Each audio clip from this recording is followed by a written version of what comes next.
It's a brown, it's orange. It's an orangey brown. So here goes, guys. So I've drawn up a colour wheel here, a really quick one, and it's a specific colour wheel. It's a colour wheel where yellow goes at the top because yellow is the brightest colour. I learnt this from Stephen Quiller, the most amazing colour theorist I've ever read. So yellow is at the top, and then I'm going to add some red and some blue. I'm going to tell you specifically what red and blue I've added to my little colour wheel there, and these three colours that I'm going to make the burnt sienna from.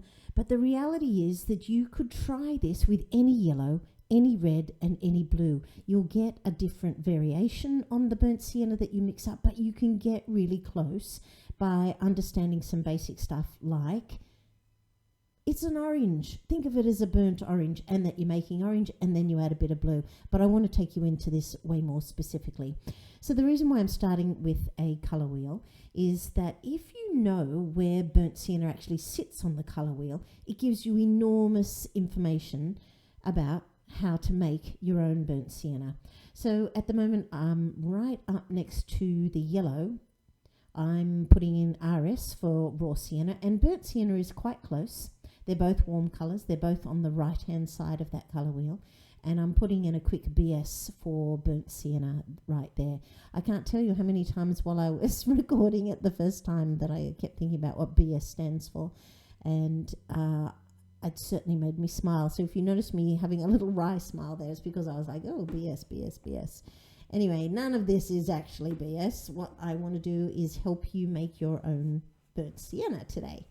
So I'm just referring to this book by Stephen Quiller called Colour Choices because it really blew my mind, this book. It sorted out all sorts of colour theory questions that I had for, I reckon, a decade.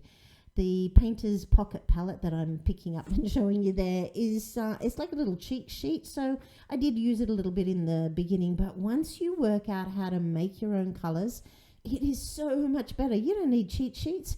All you need is some colour knowledge, and it really frees you up. It's a little bit like learning to read music, and that means that with any instrument that you pick up, you can play any sort of tune.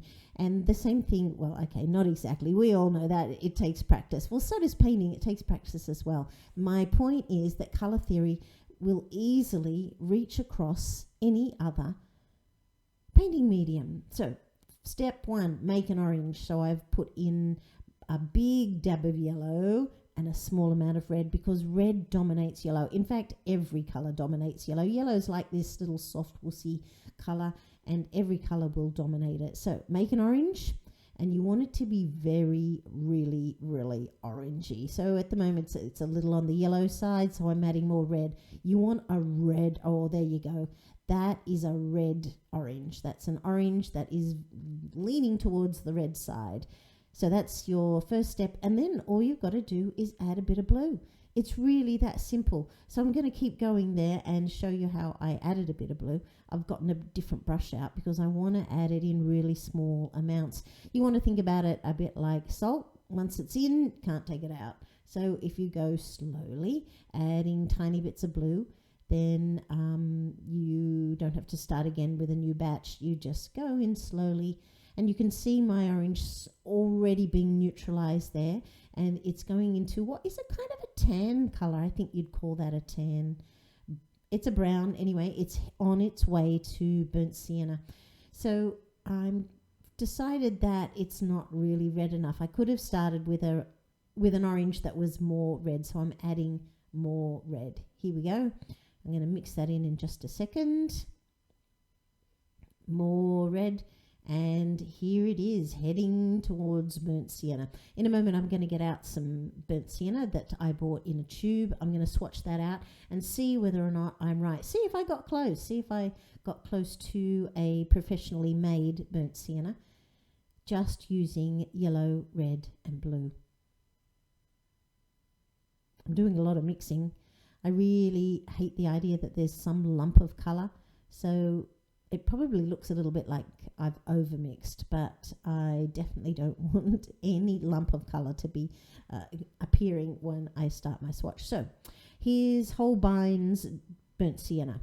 and I'm going to swatch that out. I've just squeezed it straight onto the page because that's the purest way to get a thick, dense, full chroma version of burnt sienna, and then I'm just using a little bit of water to spread it out a little bit. So if you're interested in more detailed technical knowledge about burnt sienna, like its product number, its color number, a little bit about raw sienna and burnt sienna, from a technical point of view, I'm going to put a link below to this amazing YouTube video that I found, which is absolutely amazing. The YouTube page is called Colorlex. So now I'm swatching out my burnt sienna to see whether or not I got close to the Holbein's version of burnt sienna. So you can see it's pretty close. It doesn't have the depth that the burnt sienna has that I swatched out. I'm just adding a little bit of water there to squeeze it, to spread it out and see it in its lighter tones. And in the lighter tones, you can see that, in fact, that it's pretty damn close, but I haven't achieved the depth of color, of depth of tone that burnt sienna in a tube is capable of. So I'm just annotating there because I will forget later on. This is the sort of exercise that would be perfect to do in a watercolor sketchbook, and I can't encourage you enough to make up your own swatches of color like this. So at the moment the recipe is yellow plus red, which is orange, and then add blue. So I've put little brackets around the plus blue because you do the yellow plus red first. And weirdly, while I'm doing this voiceover and looking at that, I'm like, I think I was supposed to put the brackets around yellow plus red, and then plus blue goes on the outside of the brackets. So if anyone remembers Mrs. Simpson from high school maths, I apologize, Mrs. Simpson, that 40 years later I got it wrong. Okay, it's not 40 years. It feels like 40 years since I learnt maths in high school. Anyway, I know that it needs more depth, so I'm going back in to the blue, because hopefully the blue is going to give me more depth of colour. And when I say depth, I mean darker tone. So I add a bit of blue, and then I'm going to swatch it out again. I'm just talking there about yellow, red, blue, different combinations. Okay, swatching it out again. Let's see, is it a bit darker? Yeah, tiny bit. The difference is incredibly subtle. I'm just going to get my flat brush and spread them out. It's so subtle, it's really, it's hard to say. The trick is not to go so far that you turn it into a burnt umber, which is going to have more blue than red. And I just want to get depth. So this is the point at which you could think to yourself, well, I'm pretty happy with that version. It definitely is a version of burnt sienna. You can see me there trying again, adding more blue. But in a moment, what I realize is it's that blue. I used phthalo blue, and what I should have used was a darker blue. I wanted to go with phthalo blue because it's a pure blue. It has no red, it has no yellow in it. It's a pure blue. And if anyone wants to question me on that, then I'm just going to reference Stephen Quiller every time. Or can you see the colour there turning to what looks so much like a burnt umber? And in fact, that's how you make burnt umber, is you add more blue. So I can realise at this point I need to stop, and I go back to squeeze out more permanent alizarin crimson because I've overridden the amount of red.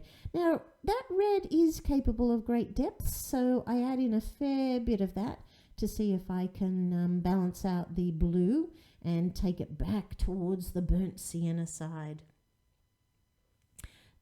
And I'm going to swatch it out. Burnt sienna is such an incredibly versatile colour. Did you know it's called burnt sienna because it literally is burnt?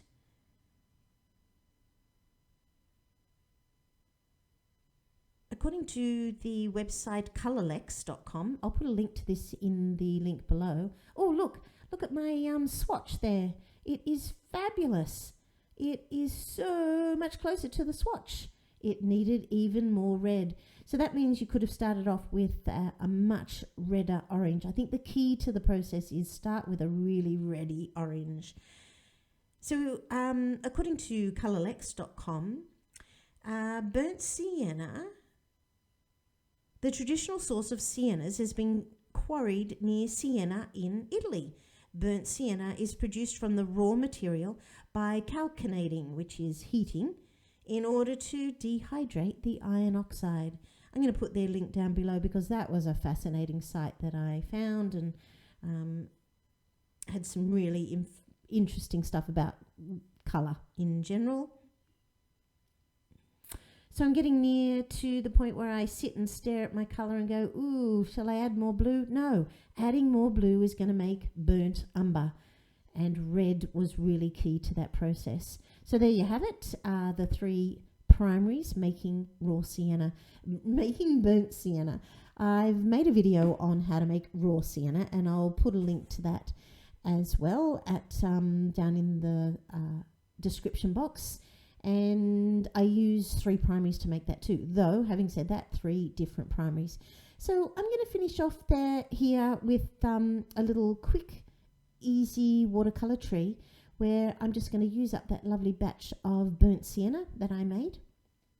Step 1 is to wet the page, and just wet random marks on the page. Think of a circle, and then go into that circle and make wet dashes with your brush. Just use the belly of the brush and the tip of the brush to make wet shapes. Kind of think about leaf shapes as you're making them.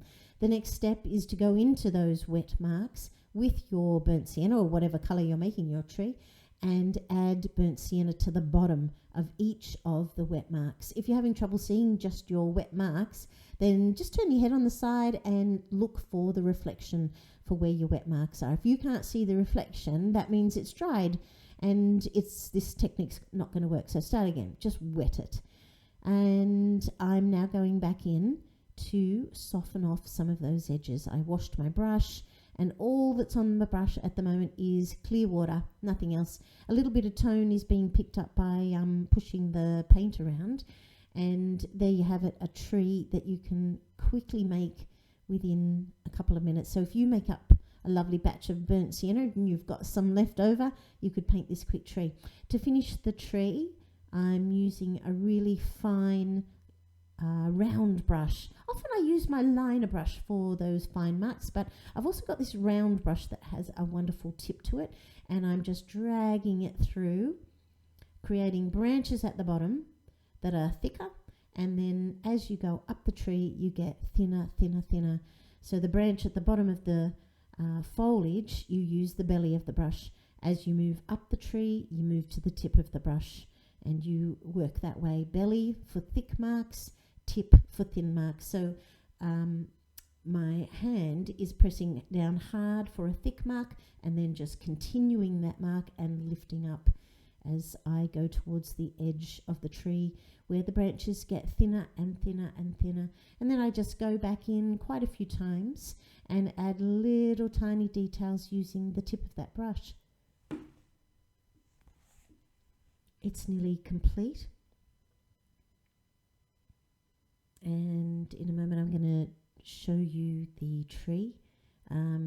I think I finish off with some little tiny marks at the bottom for some suggestion of a ground. If you've gotten anything out of this video, please give me a thumbs up. I really appreciate you watching and appreciating my videos. I love when you comment.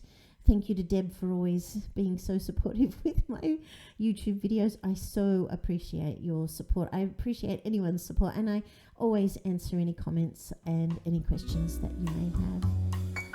Thanks again, guys. I'll finish off here with a little bit of music as I finish the tree.